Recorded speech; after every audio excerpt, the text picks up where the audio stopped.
వారికి నా మనస్ఫూర్తిగా నమస్కారాలు. నేను చాలామందిని ఆహ్వానించాను.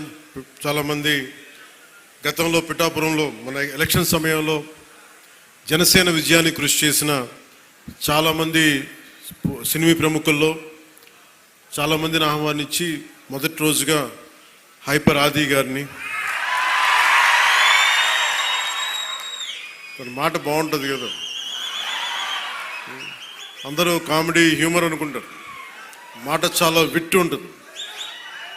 అలాంటి హైపర్ ఆది గారు ఇక్కడ విచ్చేసినందుకు మనస్ఫూర్తిగా వారికి నా హృదయపూర్వక నమస్కారాలు, ధన్యవాదాలు. అలాగే సాగర్ జనసేన ఇన్ఛార్జ్, కరీంనగర్ ఇన్ఛార్జ్, ప్రత్యేకించి వాళ్ళందరినీ మనకి టీవీ మాధ్యమాలతో వారికి సీరియల్స్ ద్వారా వారు ఆర్కే నాయుడుగా మన మధ్య సినిమా కూడా చేశాం. ఆయన అసలు పేరు సాగర్ అయినప్పటికీ కూడా ఆయన వేసిన క్యారెక్టర్ ఆర్కే నాయుడుగానే ఆయన ప్రసిద్ధి చెందారు. మనస్ఫూర్తిగా వారికి ప్రత్యేకించి తెలంగాణ నుంచి మీరు మనస్ఫూర్తిగా ఇక్కడికి వచ్చినందుకు నా హృదయపూర్వక ధన్యవాదాలు. తెలంగాణకి ఆంధ్ర ప్రాంత ప్రేమను తీసుకెళ్ళండి. తెలంగాణ సోదరులకి సోదరీమణులకి మనస్ఫూర్తిగా గోదావరి జిల్లాలోకి వచ్చి మన ఆతిథ్యం స్వీకరించమని మనస్ఫూర్తిగా మీరు తెలియజేయండి. ఏదైనా కూలగొట్టేయడం చెడగొట్టేయడం చాలా తేలిక. ఒక పండగ చూస్తామంటే ఏం మాట్లాడాలనుకుంటామంటే, ఓ పిడికిడు గింజలు పండించడం చాలా కష్టమైన పని. అదే పిడికిడికి ఒక చేతికి వచ్చిన పంటని నేల రాసేయడం చాలా తేలిక. ఒక అలయన్స్ని నిర్మించడం చాలా కష్టం. అందరినీ ఏకతాటిపైన తీసుకురావడం చాలా కష్టం. కేంద్ర నాయకత్వం దగ్గర నుంచి రాష్ట్ర నాయకత్వం ఎంత కష్టపడి పట్టుకెళ్తుంటే దాన్ని చెడగొట్టడం చాలా తేలిక, చాలా తేలిక.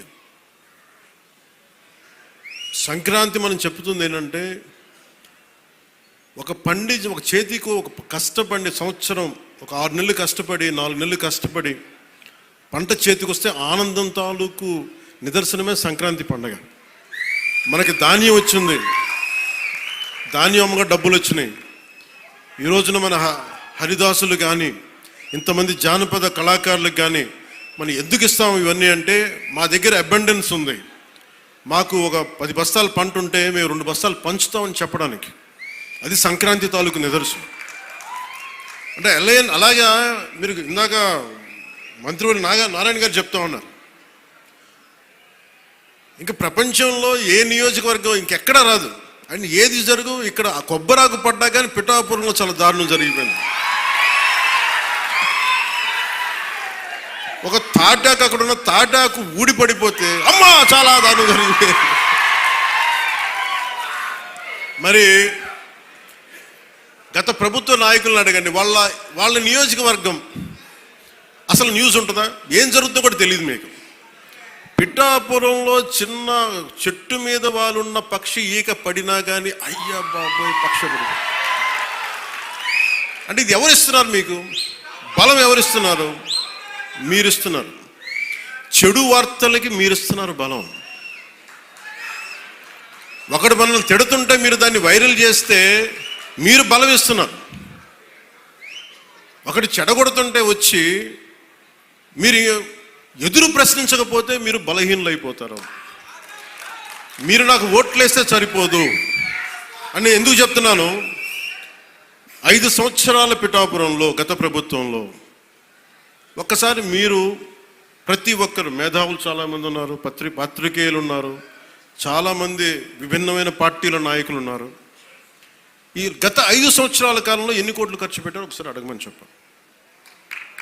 నువ్వు పేరంటాలకి రాలేదు, పబ్బాలకి రాలేదంటే,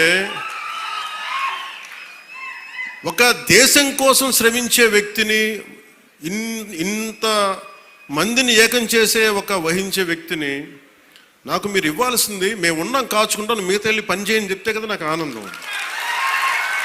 అలా కాకుండా వచ్చి నేను వ్యవస్థని బలోపేతం చేయడానికి వచ్చాను. అంటే నా అవసరం లేని నిజమైన నాయకత్వం ఏంటి, నాయకుడు అవసరం లేకుండా పనులు జరిగిపోవాలి సింగపూర్ లాగా. అది కదా అభివృద్ధి అంటే. ఏ పని కావాలన్నా ఎమ్మెల్యే గారి ఇంటికి వెళ్తే కానీ పనులు అవ్వండి. అట్లా అంటే అది అభివృద్ధి కానట్టే కదా లెక్క.